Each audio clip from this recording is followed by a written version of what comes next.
Taste the Daily. Taste the Daily.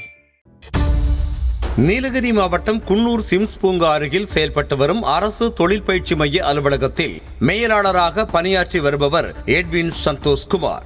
இவர் அங்கு பணிபுரிந்து வரும் பெண் விடுதி கண்காணிப்பாளரிடம் அடிக்கடி பாலியல் சீண்டலில் ஈடுபட்டதாக கூறப்படும் நிலையில் அதனை சக பணியாளர் முருகானந்தம் என்பவர் தட்டி கேட்டிருக்கிறார். இதனால் முருகானந்தம் மீது கோபமடைந்த எட்வின் அலுவலகத்தில் பார்க்கும் போதெல்லாம் சாதி ரீதியாக பேசி ஆபாச வார்த்தைகளால் திட்டியும் வந்திருக்கிறார். இந்த நிலை தொடரவே பொறுக்க முடியாத முருகானந்தம் எட்வின் மீது காவல் நிலையத்தில் புகார் அளித்திருக்கிறார்.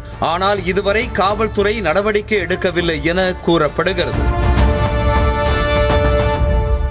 மேலும் இது தொடர்பாக உயர் அதிகாரியான முஸ்தபா என்பவரிடம் சாட்சியங்களோடு புகார் அளிக்கப்பட்ட நிலையில் எட்வின் அவரது சொந்த ஊருக்கே பணியிட மாற்றம் செய்யப்பட்டார். மேலும் அவர் மீது புகார் அளித்த முருகானந்தம் மற்றும் சாட்சியங்களான ஜோகி, ரமேஷ், ஜெய் ஸ்ரீராம் ஆகியோரும் பணியிட மாற்றம் செய்யப்பட்டனர். இந்த நிலையில் பாலியல் குற்றச்சாட்டுக்கு ஆளானவரை சொந்த ஊருக்கு பணியிட மாற்றம் செய்துவிட்டு புகார் அளித்த தாங்கள் மீது நடவடிக்கை எடுத்திருப்பது எந்த விதத்தில் நியாயம் என பாதிக்கப்பட்டவர்கள் கேள்வி எழுப்பியுள்ளனர்.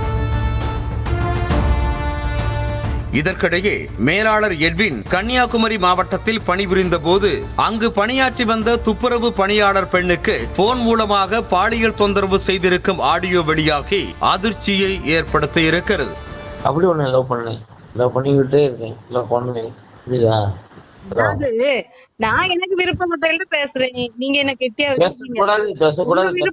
உங்க விருப்பப்படி நடக்கிறாங்க. என்ன நீங்க கெட்டியா வச்சிருக்கீங்க. நீங்க சோறு போட்டீங்க. நீ யார்கிட்ட பேச விட உனக்கு என்ன இன்பமோ துன்போ அது ஏண்டதான் கட்டணும். தனது அதிகாரத்தை துஷ்பிரயோகம் செய்து செல்லும் இடமெல்லாம் பெண்களிடம் அத்துமீறல்கள், சாதி ரீதியாக பேசி பிறர் மனதை புண்படுத்தும் எட்வின் மீது உயர் அதிகாரிகள் கடும் நடவடிக்கை எடுக்க வேண்டும் என பாதிக்கப்பட்டவர்கள் கோரிக்கை விடுத்துள்ளனர். நியூஸ் தமிழ் செய்திகளுக்காக செய்தியாளர் Thirunavukkarasu. Taste the Daily. Taste the Daily.